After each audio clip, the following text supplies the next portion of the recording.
Hi everyone, this is Amit Pathak. Right now I am not in my country, I am traveling somewhere and I'm recording this video from this hotel room because I want to talk about a concept that is extremely interesting and powerful.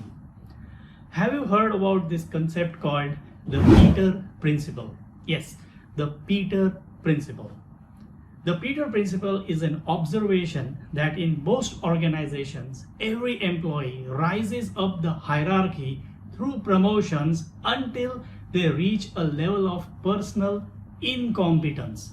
For example, the best salesperson of the company is often promoted to become the sales manager, or the person who follows the company's policies and rules is made to create or set new policies.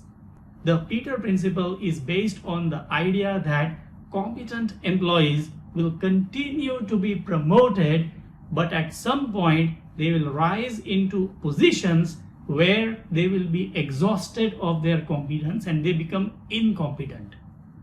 And they will then remain in those positions because of the fact that they do not demonstrate any further competence required for the next level.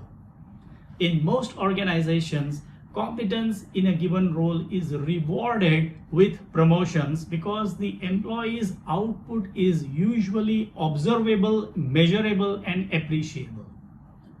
Now, researchers have found that high-performing sales employees were most likely to be promoted and that they were most likely to actually perform poorly as sales managers, leading to considerable losses to the business.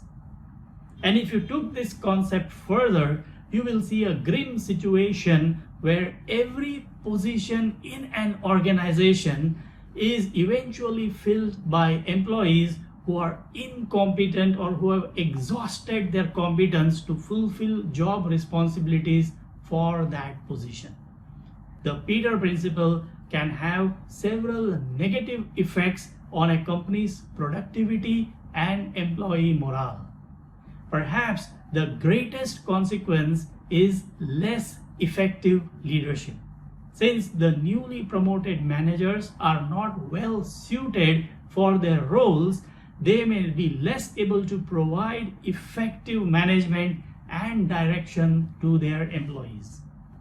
The Peter Principle was laid out by Canadian educational scholar and sociologist Dr. Lawrence Peter, and in his 1968 book titled The Peter Principle, he has explained this well. He said that incompetence in a given role is not because of any other factor but the skills and training provided to the employee. A possible solution, therefore, to the problem posed by the Peter Principle is for companies to provide the right skills and training that is required for the new position that they are elevating the employee to.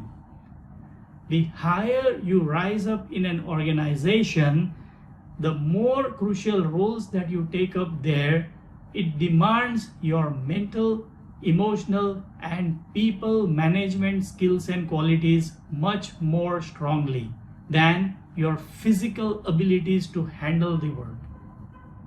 The new role demands better decision, stress and pressure taking abilities, managing motivated teams, character energy, leading by personal values, and so on.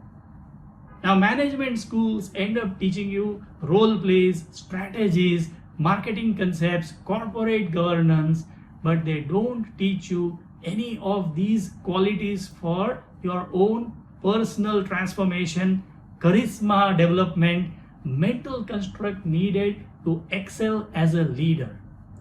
That has to come from within you, and that is the only reason why some people eventually cut into the role and some don't.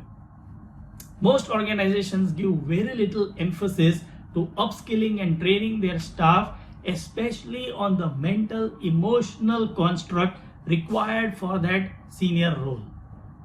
Because your team leaders need to have the psychological aptitude to take on the role and lead it from the front, That is why successful companies usually invest in appointing coaches for their leaders. For companies who think learning and development is an unnecessary overhead, I have just one thing to say.